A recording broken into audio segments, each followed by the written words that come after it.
মুহূর্তে আছেন আমাদের সাথে জেলা প্রশাসনের অন্যতম একজন কর্তৃপক্ষ, আমাদের অতিরিক্ত জেলা প্রশাসক শিক্ষা এবং আইসিটি জনাব মোহাম্মদ হাসান মাহমুদ রাসেল স্যার এই মুহূর্তে আমাদের সাথে উপস্থিত আছেন। পেন্টিংটা কিনলেন স্যার,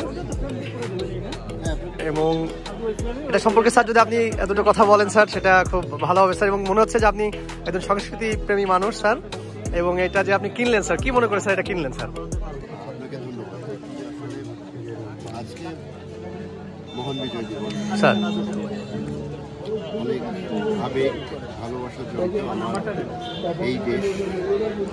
এই দেশের সংস্কৃতি আমরা আসলে ধারণ করতে চাই, লালন করতে চাই। আমার ঠিক যেখানে বেড়ে ওঠা সেখানে আপনার এই যে দেখতে পাচ্ছেন এটি হচ্ছে কুমোর।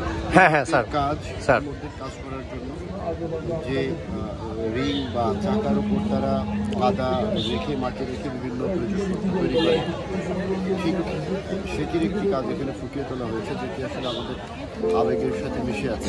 একদম স্যার, একদম। এই জায়গা থেকে একে দেখে আমার খুব নজর কেড়েছে, এবং এই কারণেই আমাদের যিনি শিল্পী চলছে আমাদের এই বিজয় মেলার অনুষ্ঠানে ওনার কাছ থেকে সংগ্রহ করেছে। অসংখ্য ধন্যবাদ স্যার আপনাকে। আপনার এমন উদ্যোগ স্থানীয় শিল্পীদের আরো অনুপ্রাণিত করবে বলে আমরা বিশ্বাস করি। ধন্যবাদ স্যার।